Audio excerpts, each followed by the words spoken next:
Welcome everyone to another episode of the Bull Take Scouting Podcast. First, we're going to be letting you know about some big news that broke today. Is that the NFL Draft is planning on being a fully big in-person event.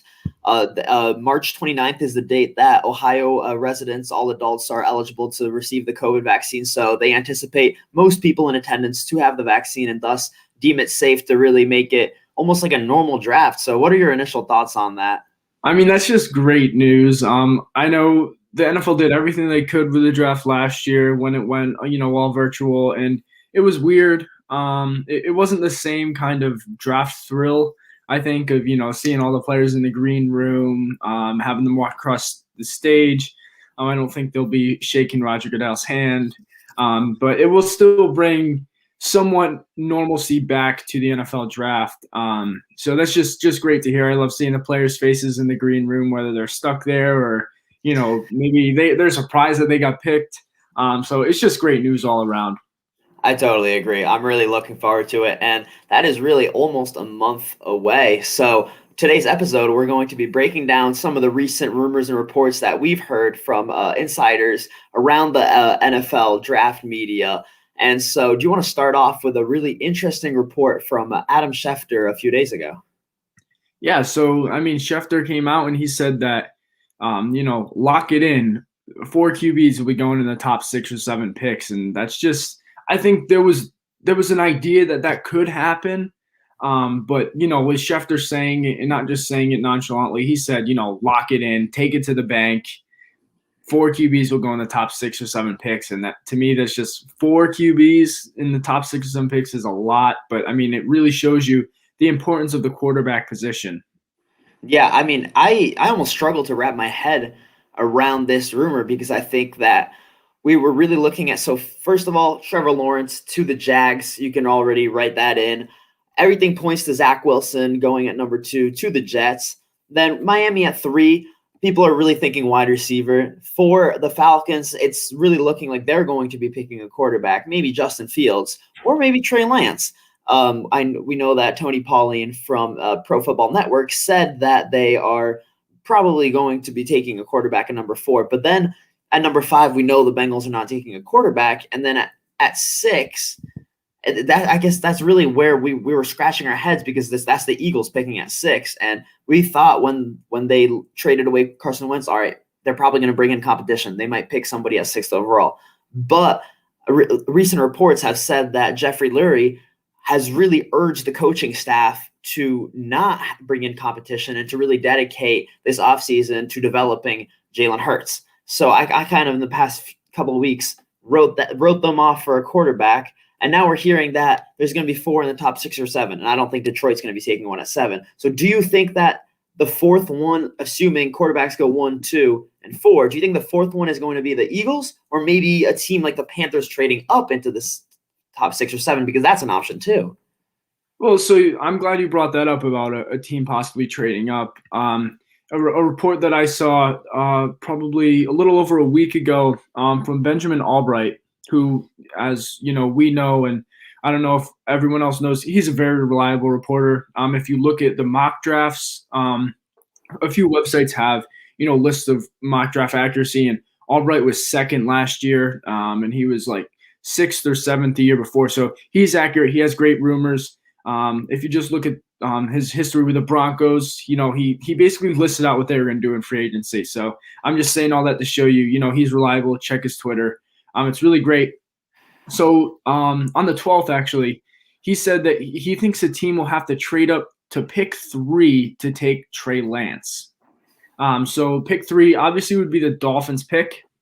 And so, I take everything Albright says as something seriously in consideration. So to me, that means one of 2 things, right?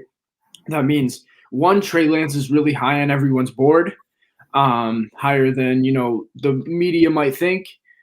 So he's not going to fall very far, and the Falcons are probably going to take a QB. So teams will have to leapfrog them.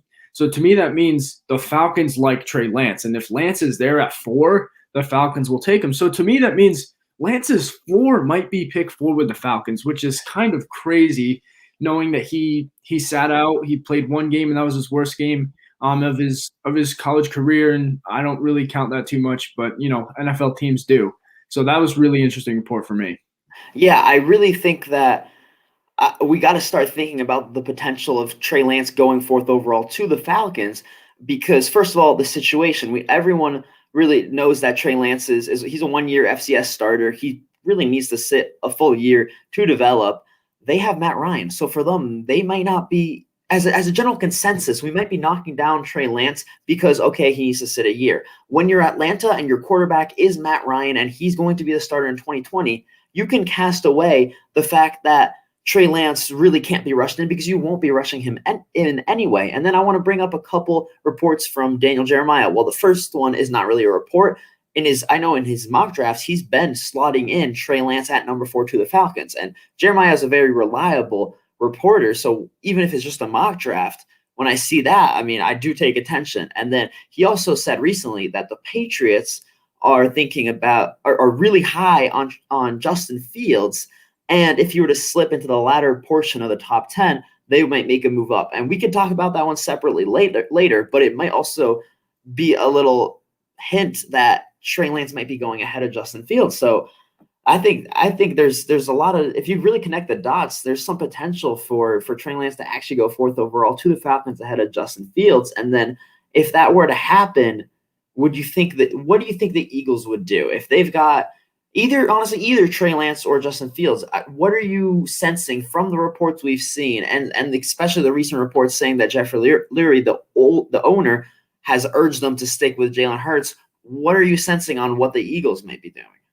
So there's really two ways to look at this Eagles situation.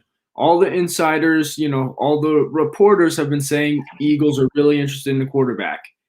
So from looking at what they say, I would expect them to look heavily into quarterbacks. Then recently, Jeffrey Lurie came out in support of Jalen Hurts. You can look at this two ways. You can look at it as, okay, this guy likes Jalen Hurts and he's supporting him, or the Eagles are worried about teams jumping up ahead of them.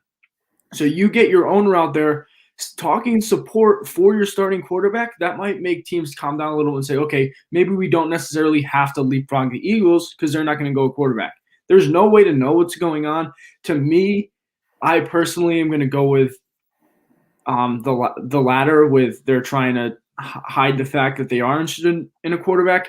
But I think my opinion on that might change a little bit because they did bring in Joe Flacco. I don't know if they brought him in yet for like a workout or whatever, or I know they're planning on it at least. So I think if they end up signing him, to me that means they're going to stick with Hurts because you're not going to bring in Joe Flacco, sign Flacco, have Hurts, and draft a quarterback. To me, that's too much.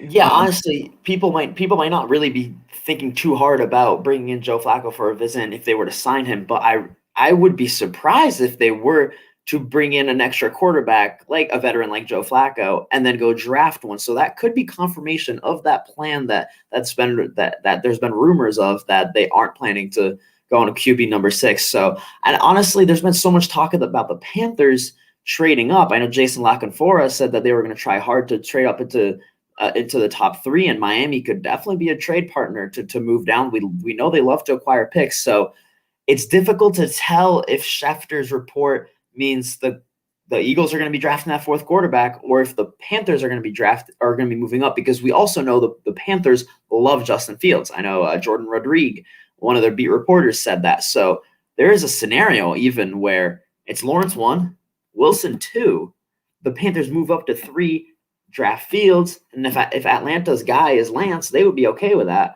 and then they pick Lance 4th. So that would be crazy. Quarterbacks 1, 2, 3, and 4. So it's an option. I'm just throwing it out there from the recent reports we've seen.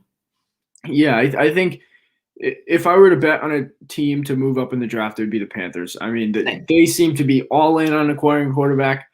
They were obviously the front runner, or it seemed like they were the front runner of the Deshaun Watson sweepstakes. I don't want to get into that whole situation. We'll let that play out. I don't really want to talk about that because it's a whole big mess right now. But that just shows you that they wanted a quarterback bad. And I think those reports started coming out that they wanted to trade up to the report was the top 3, and I don't think the Jaguars are not moving out of 1. I highly, highly doubt the Jets will move out of 2. I've just seen too many things about them just deciding that Wilson's their guy. They just want some confirmation on that before they trade Sam Darnold. So the top 3, the only other option is the Dolphins. So I would not be surprised at all to see the Panthers move up to number 3. Yeah, but I also want to reiterate that we have heard a lot of things that the Panthers love Mac Jones, and he would be there at 8 for them to take, because Mike Tannenbaum, former Jets and Dolphins GM, said from what he saw and heard at the Senior Bowl, where not only did Matt Rule, the head coach, coach Mac Jones all week, but the owner Tepper was there, and that's just unprecedented for an owner to be at the Senior Bowl. So it's so tough to really piece together these rumors, because if it is the case that they're in love with Mac Jones, they wouldn't be looking to trade up. So I'm really intrigued to see, especially the Panthers are definitely a really intriguing team for me. Yeah, to me, it seems like the Panthers are in love with every quarterback. I feel like we've heard, we've heard each person say, "Oh, they love this quarterback, they love that quarterback." They love a quarterback not named Teddy Bridgewater. Yeah, apparently. So if we're making our way through rumors in the top 10 about quarterbacks, obviously Jags, Lawrence, Jets, probably I'd say 98% Wilson, in case something wild comes out about that. We talked about the opportunities of teams to move up to number 3. Number 4, I know you mentioned Tony Pauline says the Falcons are strongly considering a quarterback. And if I were the Falcons, I would. We've talked about this before, but, I would if I was the Falcons, especially with the strength of the QB class. 5, I've heard that the Bengals are not going to trade out of their spot. I've heard from multiple people. Matt Miller is the first one that comes to mind, but there's been multiple reporters to say Sewell's the guy at 5, assuming he's there. Mm-hmm.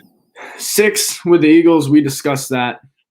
7 with the Lions, I don't think, I don't think they'll be drafting a quarterback this year. However, we've mentioned that the Panthers like Justin Fields. Maybe this is a good time to bring in the Patriots rumor that they'd be willing to trade into the back end of the top 10, because this is the only place that I really see the Patriots able to trade into the top 10. I think before it'd be way too big of a price to trade up. This 7th spot right here, to me, is the spot where if Fields is there and they want him, they have to trade up there. My guess is if Fields is there at 8, the Panthers will take him. If not, they'll take Mac Jones. I think that's realistic. Let's say that the Falcons do take Trey Lance, because that's a possibility. Definitely not. I wouldn't say a probability right now, but a realistic possibility. And then let's say the Eagles are all in on Jalen Hurts, and they go maybe Kyle Pitts, maybe wide receiver, something like that. And then at number 7, Justin Fields still is there. This report from Daniel Jeremiah, who is highly reliable, said that the Patriots are in love with Justin Fields. And if he were to slip the latter portion of the top 10, they might go up and get him. I think 7th overall is just the perfect fit, because if you also look at what the Lions are doing, it's clear that they want to acquire more picks. The GM and the head coach both just got hired this offseason. So they have a few years to develop this roster. They can slide down and acquire more picks, especially if they're not looking to add a quarterback, and it seems like they're not. They should trade down to acquire more. Honestly, I agree. They should. So I don't think it's a crazy report that the Patriots could come up and get Justin Fields, because you said that it seems like the Panthers love everyone. Well, maybe they do love Justin Fields and Mac Jones. Maybe they like Fields even more than Jones, but they feel like both are surefire starting quarterbacks or franchise quarterbacks, and they don't want to move up and lose draft capital to get one, and they'll take whichever one of the two is there. I don't understand how you could place Mac Jones on the level of Justin Fields, but right now we're just breaking down these rumors in terms of how we think this could really shake up and whether or not they're going to be accurate. So I think that's definitely something to keep an eye on, because it has never been like Bill Belichick to trade up. But it's never been like Bill Belichick to go on a complete spending spree in the first couple days of free agency either. So the aggressiveness we're seeing from Bill Belichick could be mirrored in the draft too, because he really switched his free agency philosophy. He used to wait into the second, third week of free agency and get some of those mid-tier level free agents on bargain deals. And now he really just went out and paid top dollar for some guys to revamp the whole team and especially the offense. So I really think that it's not a question that he's aggressive and he trades up and goes and gets his franchise quarterback. And I just want to highlight one more thing is that teams know way more than we do. The NFL draft, the way it usually works is I've heard that teams will know exactly what's happening at every pick on draft day. They go into it knowing exactly, especially in the top 10, I'm sure every team is going to know exactly what's going to happen at each pick. So they will, I'm sure they will know who the Falcons' guy is. They will know if the Eagles are going quarterback or not. So if it does turn out that neither of those teams is going to be picking Justin Fields, they will know that, and they can have those negotiations ahead of time with Detroit. So I think this is not as crazy as it may sound. No, and you brought up having the conversations early.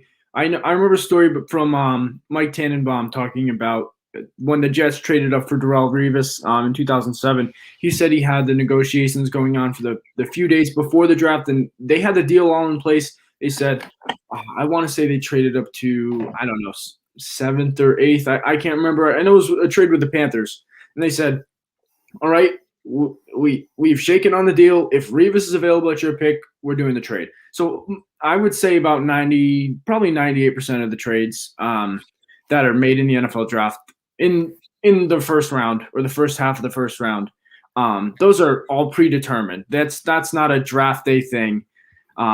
So yeah, I agree with what you said. I think the Patriots are definitely probably having preliminary conversations with a team like the Lions at 7. That's the most obvious spot for me. I feel like if Fields gets to 8, the Panthers will take him. The interesting thing, though, is if Fields does get to 8 and the Panthers do take him, where does Mac Jones go? Because we haven't heard any rumors connecting Mac Jones to any team besides the Panthers. I haven't. I've heard Bucky Brooks reiterate so many times that he feels that Mac Jones would be a perfect fit in Washington. But I've also heard that Washington is really thinking that they're out of range of any of these top 5 quarterbacks. And I saw a report today that they're probably going to be looking at a day 2 option that's more of a project if they like the price. And I like to bring up Justin's comment right here. Fields will not escape the top 10. I totally agree. I think that his absolute floor is 8 to the Panthers, and the Patriots could trade up for him, or he could even go 4th overall to the Falcons. And Justin also says Mac Jones goes 2nd round to the Patriots. I have difficulty thinking that he's going to fall to the 2nd round, because if the Washington football team is sensing that he won't be there at 19, and we've really started to hear that he is considered among the other top 4 quarterbacks, I think that he will be going high. But at the same time, as you just brought it up, if the Panthers don't draft him, where is he going to go? Do you think New England is interested in him? I don't think so. I think they signed Cam for another year. I can't see them signing Cam and then saying in the draft, oh, we'll take Mac Jones, who's the complete opposite of Cam. I can't see that happening. I agree with what you said. I think if he does fall, I think Washington at 19 would be a spot where he could go. And then, honestly, I would think his floor might be 24 to the Steelers. I think if he's there for the Steelers to take, I mean, they don't have a future quarterback behind Ben Roethlisberger. So I think I'm going to say that Mac Jones' absolute floor is probably the Steelers. I think that would be fair to say. And let's move on to another team in the top 10, the Denver Broncos. This is kind of interesting because we really penciled in a cornerback almost this whole draft process so far. And then they went out and signed Ronald Darby and Kyle Fuller. And so that's a really good duo at cornerback. And I'm just going to talk about a few of these rumors by the Broncos. Benjamin Albright has several of them because he does cover the whole league, but he definitely has a concentration on the Broncos. He said that the Broncos haven't fallen in love with a quarterback in the draft yet. I think I agree with that. I think it's really clear that they're going to give Drew Lock another year, whether or not you agree with that. And he said before the Broncos went in and signed 2 cornerbacks in free agency that he's not sure the Broncos will be picking a cornerback, and he wouldn't pencil one in there. And it seems like after they've done that he's really not thinking that way. But both him and Jeff Legwold from ESPN, who covers the Broncos specifically, said that a trade down is really a growing possibility. And here's what's really interesting. Benjamin Albright also said a few days ago that the Broncos could go running back round 2, or they could even trade back in round 1 and take Najee Harris. Now I think that's interesting. That this 9th overall pick could turn into a trade down for Najee Harris. I think a trade down makes so much sense, first of all. I think that they're going to be looking to do that. I don't think the value at number 9 is as great as what they could net by trading back a few picks and getting a player probably of the same tier. So what do you think about these reports and specifically the one about Harris?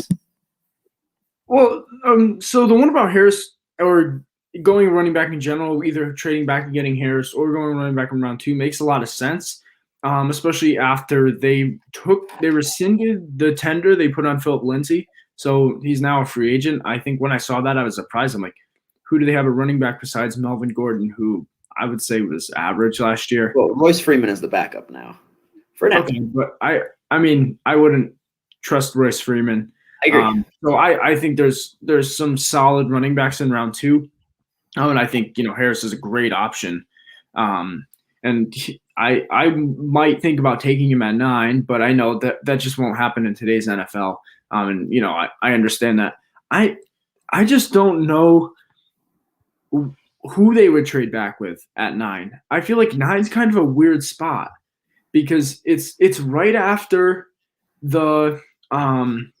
it's right after we expect the 4 or 5 quarterbacks to go. So there's going to be talented players to fall. But the most talented players, in my opinion, are the wide receivers, and I don't feel like anyone's going to trade up for a wide receiver. Go ahead. I had them picking Rashawn Slater in my mock draft. I think honestly someone could trade up for Slater because people have said that the Cowboys could take Slater because an offensive line is actually a need for them, but people just don't expect him to make it to 10.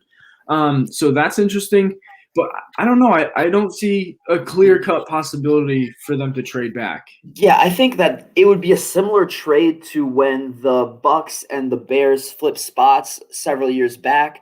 The Bears went up from 11 to 9 to get Leonard Floyd, and the Bucks picked Vernon Hargreaves at 11. I think it would be a trade like that where it's just somebody has to, and I forget who was picking 10th that year. It might have been the Giants, and people were saying that they would have taken Leonard Floyd. So it might be a situation like that where a team really likes a guy and they just want to move up a few picks, and Denver can get whoever they were going to get a few picks later. Like maybe this is just hypothetical, haven't heard anything about this, but let's say the San Francisco 49ers really want a cornerback. They do have a need there. Let's say either Farley or Surtain is their guy, clear-cut number 1 corner on their board, and the Dallas Cowboys are planning on taking that guy. They could move up 3 picks, not give up much, and get the guy they really want. And the Broncos could move back 3 picks and get somebody at 12. So I think I would be expecting a trade down. It's just, are they going to find a partner? And it could be a small trade in that sort. It's hard for me to see them picking Harris. I would do it. I love Najee Harris. I would trade down a few picks and pick Najee Harris. I don't know if they'll do it. I think somebody like Rashawn Slater, especially if they move down maybe 3 picks, would definitely be a realistic option. Yeah, I think the cornerback option makes a lot of sense. I think if they do trade down, it would probably be a team, like you said, like the 49ers, that, finds out that the Cowboys have the same cornerback 1 that they do. And to me, it would have to be a significant difference. If you have a 1A, 1B, I mean, I'm not sure I'd make that trade.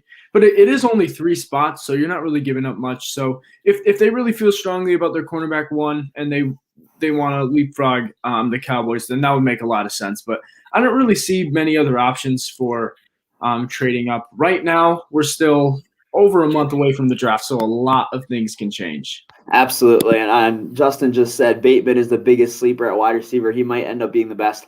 I 100% agree. I love Rashad Bateman. I can't wait to rewatch these wide receivers because for me right now, he is really right there with Chase and Smith, and I can't wait to watch them. And I have a preliminary order of the 3 right now in my head, but I've got to go through a whole new round of watching tape of those 3 and other guys at every position to really solidify that. I absolutely love Rashad Bateman. I think if somebody were to take him in the teens, they'd be getting great value, and it seems like he'll absolutely be there. So I think a team should definitely go for him there. Yeah, and I think, and moving on to some other rumors, I know Micah Parsons was the guy that everybody kind of wrote in with Penn as a surefire top 10 pick. And then he had those rumors come out about, some hazing and some bullying in the locker room. And then people said that he was going to start to drop.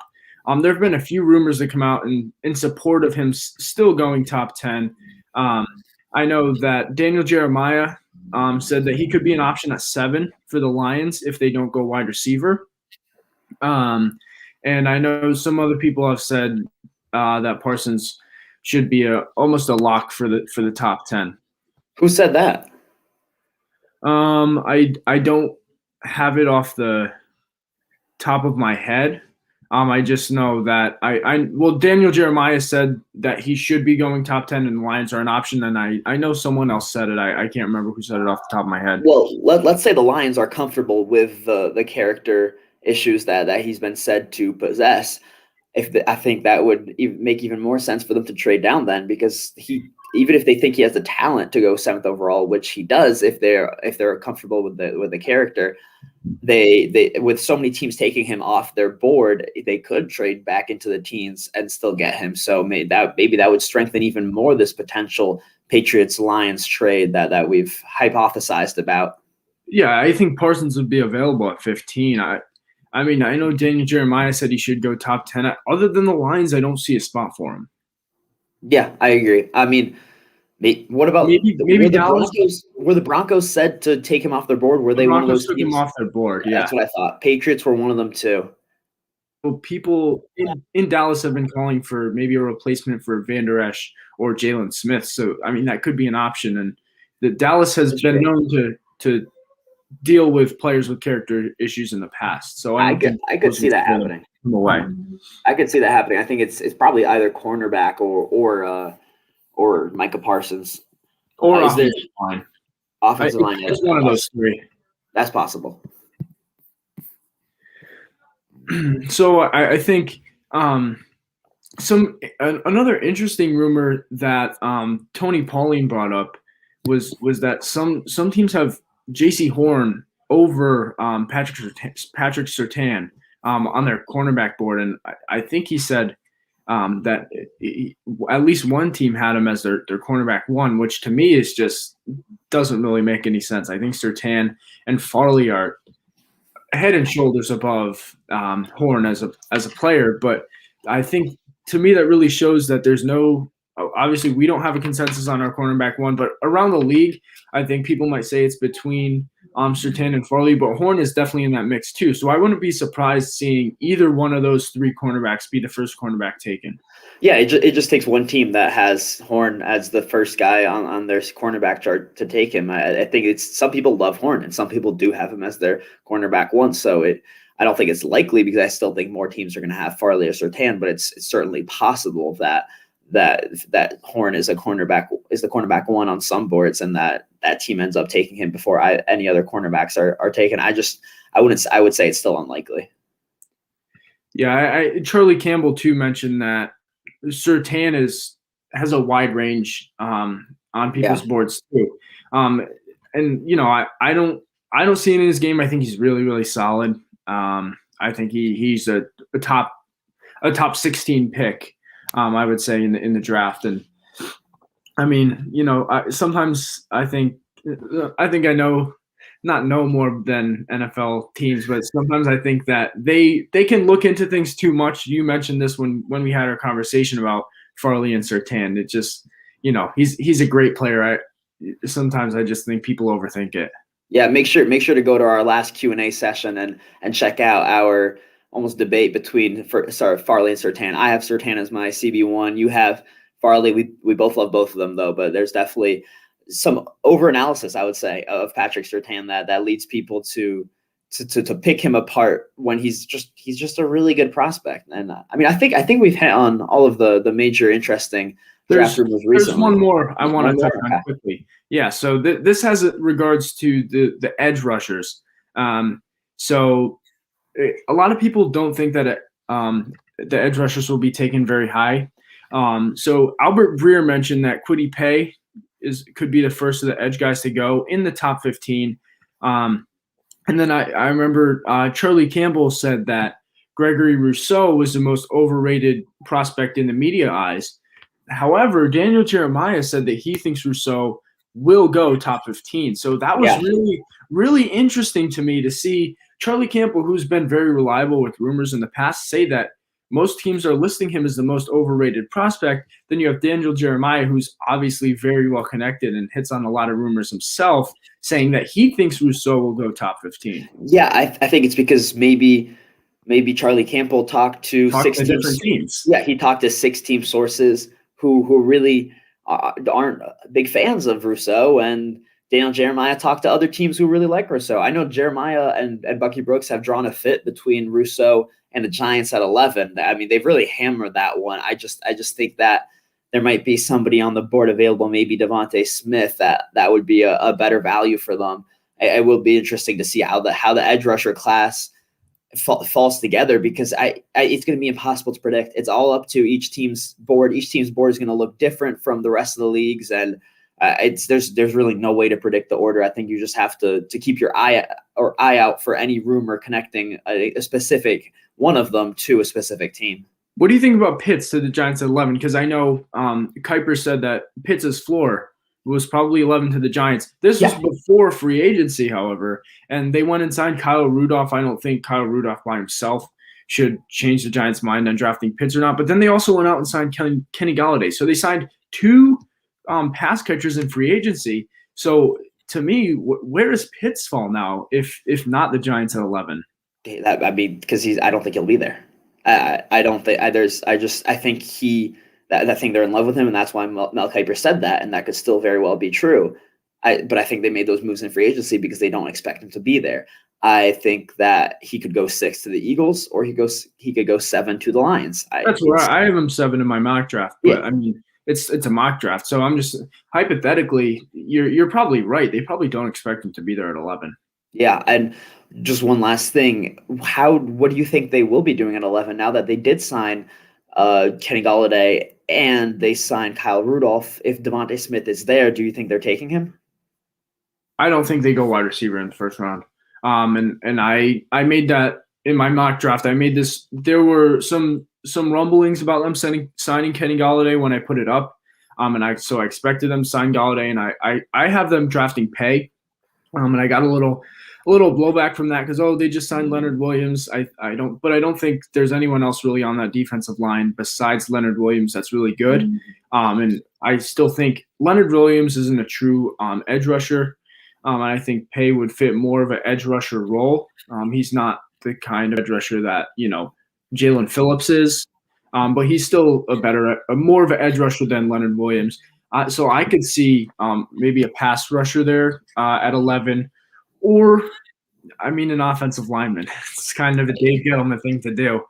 Yeah, it's just tough. It's tough to tell who would be the first edge rusher on their board. Yeah, I completely agree. And I think that really wraps up most of or pretty much all of the big time rumors that we've been hearing over the past few weeks. Maybe if I'm just going to rattle off a few more.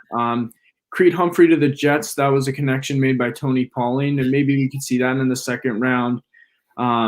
There's a 50-50 shot for ETN and Tony to fall out of the first round, that Kadarius Tony. And then Charlie Campbell saying that Nick Bolton is a day 2 pick, not a day 1 pick, as many analysts have had him in their first round of their mock drafts. Yep. So I think that – go ahead. No, I was just going to say that about wraps it up for us. Thanks everyone for tuning in. If you ever have any questions about any rumors that we talked about on here or that we put up in our bi-weekly Sunday rumor report, feel free to ask them down in the comments of those questions, or you can send us a DM on Instagram. Thanks to everyone that tuned in and watched, and we'll be back next week.